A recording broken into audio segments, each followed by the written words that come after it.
I'm going to talk about magic. Or should I say curses? I don't know. Anyway, in amongst all this bullshit I've been through for 6 months, I dug out a circle because I put all my crystals outside. I tried to sell them at a rest stop. I left them there overnight in this little town with a note with my bank account details saying pay what you want, or honesty system. Fuck all went.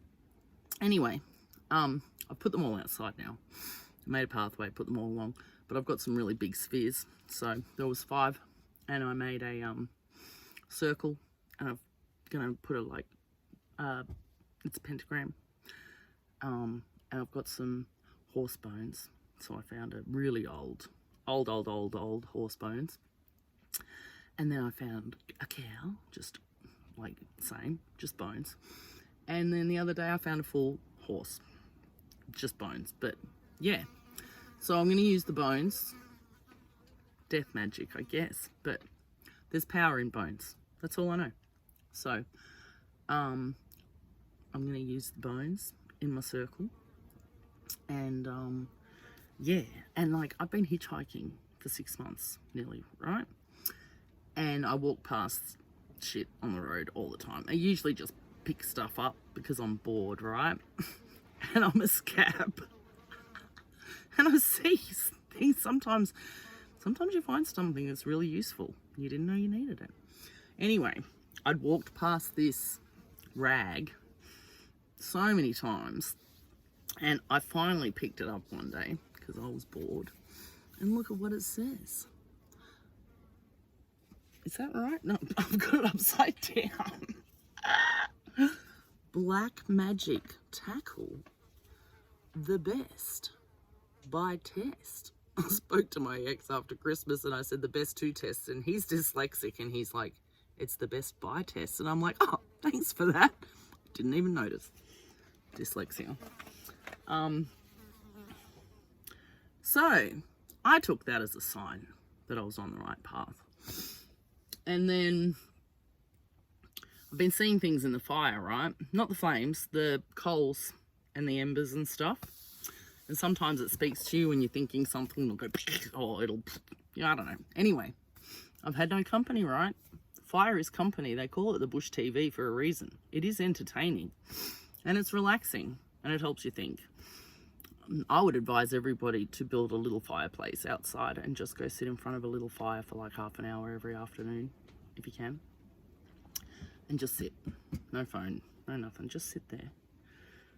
And try not to take a drink, but it doesn't matter. But just sit there and watch the flames. It's really relaxing. Anyway, the fire's been speaking to me. And, I don't know, I kept seeing this sort of, thought it was like an Aboriginal face, but then one night, seriously, looked like Papa Legba. It's just a name that the voodoo, Southerners or whatever, gave to the crossroads spirit, right? So when you're at a crossroads in life, they reckon you can call on a spirit by putting out offerings. And I was going to do it months and months ago, but apparently they come in your dreams. And I was like, I'm chuffing, I'm not dreaming. And it didn't feel like the right time. And then it was just not long ago. Might have been around Christmas actually, but I decided, you know what, I'm just going to do it. And I just impromptuly put some offerings out. I do put offerings in the fire and stuff sometimes. But anyway, I did it. And I think it was me making that choice. Maybe it was when I had the soul death and stuff. And I just had to make a choice of which way I was going to go. Whether I was going to stay being that just miserable, desolate, empty void full of just sadness. Frustration it is. But it kind of feels like sadness. But it's utter frustration. So anyway, maybe that's what's happened as well. I'm not sure. But I did make a choice. My choice is for the earth. And that's it. Anything that is not good for this planet has to go. Anything that's not meant to be here, anything that's abusing it, using it, polluting it, just ignoring it, whatever. taking advantage of it and its creatures and everything, all the beauty. Taking it for granted. I see people taking photos now and just walking away. They don't even look at what they're taking a photo of. They're not appreciating anything. They're seeing everything through a screen and they're putting it straight into this thing instead of here, right? You're going chicken and it's getting recorded in there and you're not putting it in here. It's the same as being a psychopath. You're pretty much storing all of your stuff somewhere else and in here's empty because you're not filling it with anything. I honestly think with the amount of fucking TV and shit and movies that we have all grown up with the television in the lounge room and violent images on kids with the wrong message, we're probably all psychopathic just because of that. Just from watching TV and cartoons when you were a really little kid. And the younger you were, the more it probably affected you. And then we just continue feeding ourselves with it for the rest of our lives. So we pretty much just continue re-traumatizing ourselves and burying it deeper and deeper and becoming more and more fucked up. So, anyway, I have also figured out with magic, like, you know, if you ever look into witchcraft or any kind of magic, I was kind of into green magic, which is like herbs and shit, right? But they always go, there's this rule of 3 that if you put out bad intention in a spell or something, a curse, it will come back on you 3-fold, right? But I figured out the loophole. You say, if that is true, then let this happen. Or if that person's like that, then let this happen. It's not on you then. It goes straight on to the person. It's like, if that person is a fake, this is the one I'm stuck up. I'm going to do this and stick it out somewhere outside on, you know, something that doesn't biodegrade like paper. Warnings. If you are fake, get bit by a snake, or a bone you will break, or drown in the lake, or a tumble you would take. If you're a liar, get pricked by a briar, or scratched by barbed wire, or burned by the fire, or blow out a tire. I like that one. If you're a narc, I don't know, anyone who's not been involved in criminal activity probably doesn't know what a narc is, but a narc is usually, I think technical term is a narcotics agent. It's someone who reports back on you.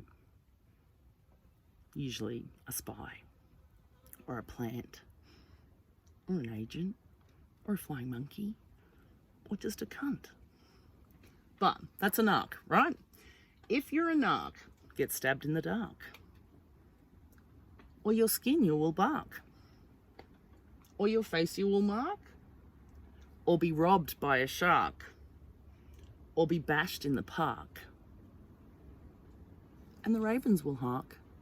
That's for me. Oh, that's something. Edgar Allan Poe, The Raven, the poem. Oh, you might have seen it on The Simpsons, one of their Halloween specials. Anyway, you know, the raven's on the door and he says, nevermore. And whenever you see this poem satirized, whatever, the raven's like, nevermore, nevermore.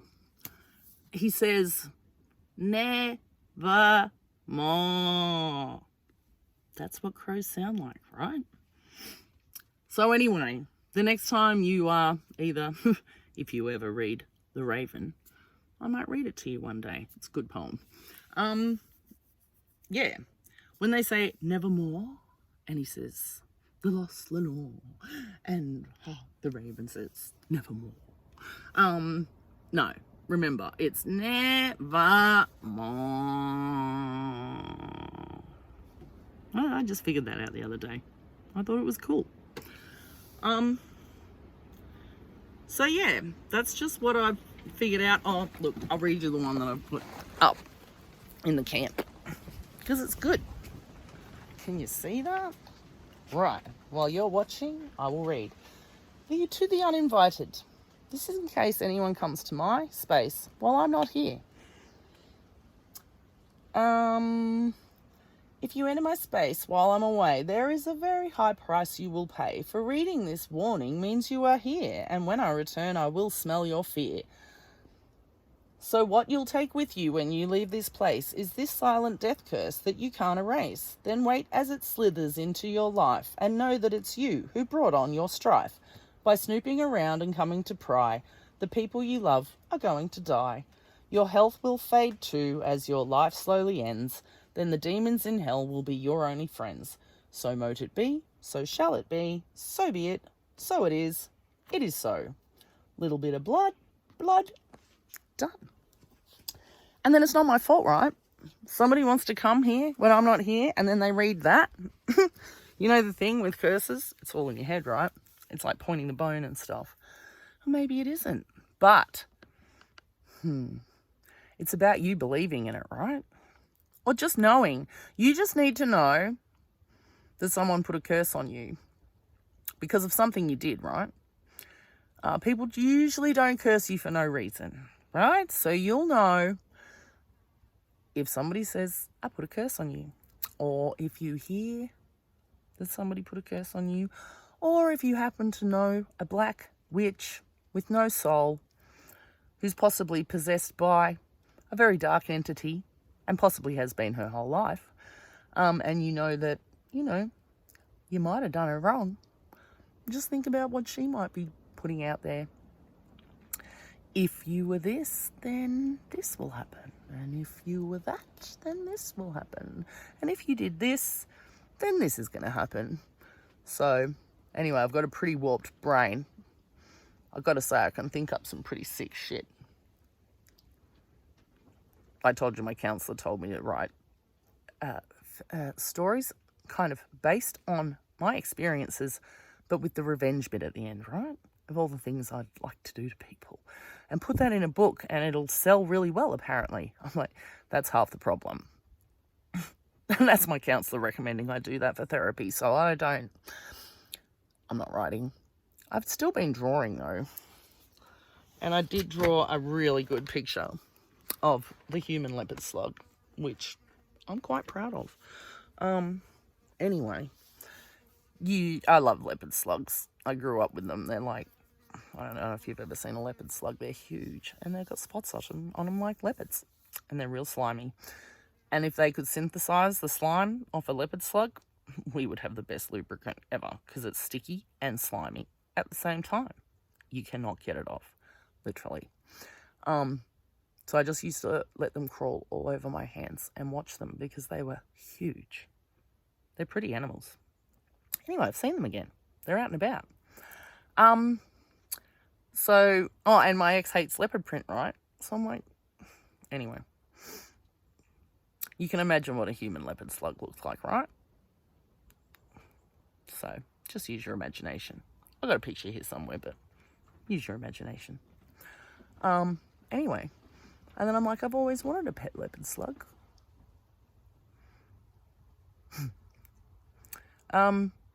So yeah, I'm just going to draw stuff. And that's going to be how I get my violent thoughts out of my head. And just start throwing curses out left, right and centre with the whole, if you did this, then let this happen. And then basically all the people that might feel guilty, yeah. Anyway, it makes me feel better. I think it's therapy. All these things. Yeah, so I just thought I'd let everybody know that I kind of am still kind of doing magic, but it's not the same. It's not the same. But I've always used nature items for magic, and now I'm like living in nature. I got rid of a whole huge box of stuff before I left, of nature items, right? Like seriously, bark, flowers, sticks, twigs, just fucking, you name it. They've all got a meaning, an association, whatever. But I burnt them all. I had boxes and boxes of stuff that I'd kept forever from all over the country for magic, right?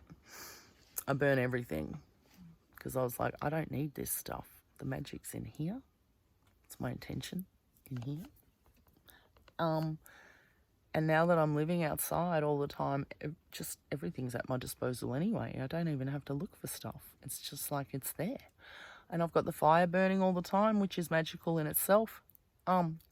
It's in the shape of a... Oh, I didn't show you the fireplace. Can you see that? Can you? Yeah. That is a Pentagon. I figure if they're using Pentagons in Washington, I should use Pentagons as well. Pentagram? Pentagon. No, it's Pentagon. Anyway. Yeah, and that was kind of by accident. I made it in a different shape. I thought Pentagon, made it in a different shape, wasn't working, turned it to Pentagon, perfect. So, it's good. I like it. And, you know, I've got bones everywhere and stuff. Here you go. I'll show you the wombat bones because they're just cool. Wombat skulls. I don't know if you've ever seen a wombat skull, but that is what a wombat skull looks like. They're pretty awesome. Gotta say, and I've got this one here. I like bones. Always have. I've liked dead stuff ever since I was a little girl. Now I know why. But I've always had a fascination with dead things since I was very little. And I would collect dead preserved things. So maybe it's because I was dead inside and I had this fascination with dying because I've always wanted to die, right? There's other stuff in there with just bad stuff that I was made to do, like snuff porn and shit. Oh, good. Yeah, that was one of my flashbacks, actually, was from a dead rat. The smell, same as the poo. Yeah, so, anyway. I have a close association with death. In many ways. Ritual sacrifices, murders, snuff porn, and then just collecting dead things, right? So, and now I realise it's because I've probably always been dead inside ever since I was born. If I started being abused, it's like, I was thinking of this analogy, right? So you're born with the cup of life and it's full, because they talk about narcissists with your love cup's empty. I think it's everyone. I think everyone's got a hole in their love cup. So you're born with this holy grail, right? That's us. The holy grail's your soul. It's a person, like, and it's in all of us. And then so you're born as a baby with this full cup, and then it slowly gets cracked. Sometimes it doesn't. I think some people are lucky enough to have full cups. But most people, the cup starts to crack. Some sooner. Mine got smashed pretty much just after I was born. So I don't think I had much of a chance. I don't think my soul was here for very long at all. And my holy grail got shattered. And that was it. It was gone. That was all my life energy just got obliterated pretty much just after I was born. I think for some people it kind of cracks and cracks and it leaks and leaks, and sometimes maybe they can fill it back up again. I don't know. But mine wasn't there. I've never had a soul, so to speak. A self. A personality. I've never been my own because I was objectified at such a young age that I turned myself into an object. I couldn't internalize any external objects as in people because I was objectified myself. I guess because I became their object of sexual pleasure and power, whatever. Manipulation, control, torture. Yeah, I never developed my own self because everybody else took it from me, basically, straight away. So, and now I know, this is another thing with not knowing how to be a good person. I grew up in a Catholic family. Well, my nan's was. We went to church with her on the weekends if we stayed the night. And I went to a Catholic primary school, so we went to church every Wednesday. I did your first confession, your first communion, your confirmation, all of that. It's all done in primary school. And they give you a book. It's like the Bible's like a guidebook, right? The 10 Commandments. It tells you, thou shalt not do this, this, this, and this. So if you're a person with no conscience and you don't know how to feel, it's a really good little guidebook to give you just the basics on what a good person should be. So you get indoctrinated with the Catholic religion, but you're brought up with the basic values of the 10 Commandments, and it's hammered into you. And if you're a person that doesn't know how to be a person, really, or whatever, it's a really good little list of things that you should kind of try and abide by if you want other people to think that you're a good person. So it's kind of all making sense now. And I think with that indoctrination, the Catholicism mixed with my warped and empty brain is a bad mix. It's not healthy for a emotionless child to be brought up with that kind of brainwashing. Indoctrination is brainwashing. And I remember when I got to year 7, I met all these other people who had other religions, and I realized I'd been lied to because it wasn't the truth. There was lots of other truths, and everyone else believed that they were right. And that's when I shunned God completely, like that whole whatever had been implanted in my mind from school and everything. I just totally turned my back on it because I realized it was all bullshit. And then I realized that every religion was bullshit and it was just people searching for meaning. So anyway, that's my spiel. Oh, I've got to show you quickly. I mean, I'll just give you a flash, but that's the demon that's in my ex. All right, and now it makes sense.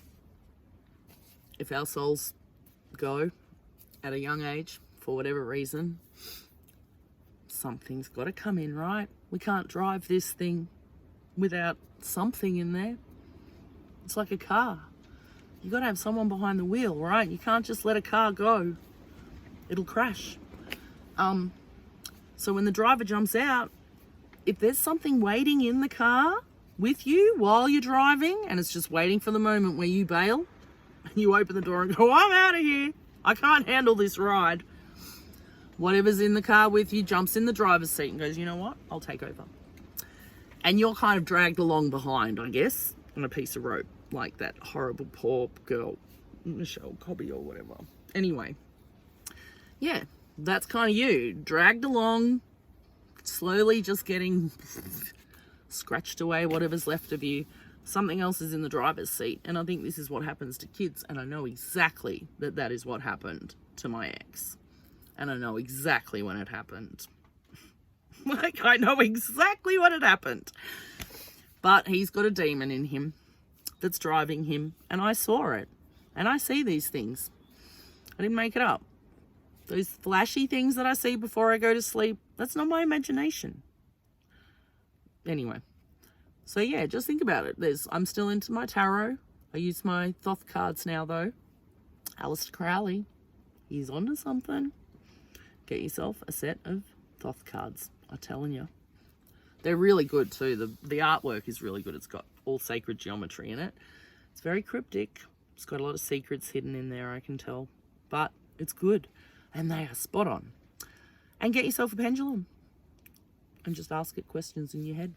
You don't have to program it. Your pendulum knows what's yes and what's no. Because you know. So don't worry about it. I've had people before. You shouldn't be using a pendulum without programming it. You have to tell the pendulum what is yes and what is no. And that you are the boss. Well, fuck off, cunt. What do you know about pendulums? People, honestly. I'm like, so you read it in a book? Did you read it in 10 books so you think you really know? Did you see it on 100 YouTubes? Did you learn it in a course on fucking shamanism or witchcraft? Nobody knows anything. The knowing's in here. Right? So don't ever let anyone tell you what to do. If you know something's right for you and you have some smart ass narcissist coming in and saying, no, that's not right actually, because I've studied it for longer than you and my mother was a witch and blah, blah, blah. Say fuck off. Mind your own business. And don't talk to them about magic anymore because they're fake.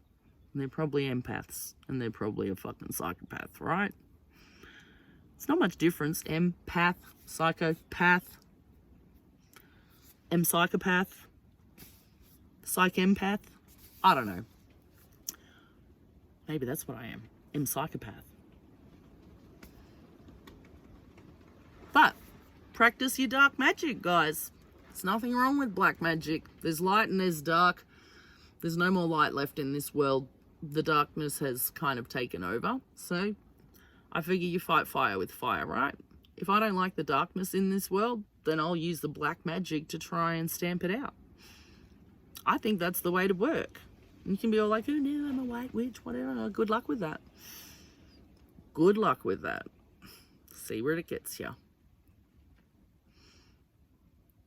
Watch all the narcissists come and suck you dry because you're probably a psychopath. Anyway, have fun practicing the black magic, guys. Make yourself a little pentagram fireplace in the backyard. Just a little one. Not even. Just get a little bowl. Metal bowl. Put some sticks in it. Light it up. Get your grate out of an old fucking oven. Put it there. Put some sticks on it. Light it up. Light a fire. Let the fire speak to you. Let the fire soothe you. And start to communicate with your fire. Because if everything does go to shit, and there is no power or water or amenities of any kind, and you're living it rough, that fire is going to be your life. You need it to cook. You need it to keep you warm if you're somewhere cold. You'll need a fire. People are paranoid about drinking water. You'll need it to boil your water. You're going to want to cook something eventually. Probably people. Anyway, light a fire, guys. It's good for the soul. Or it's, if you've got no soul still, it kind of makes you think you have one.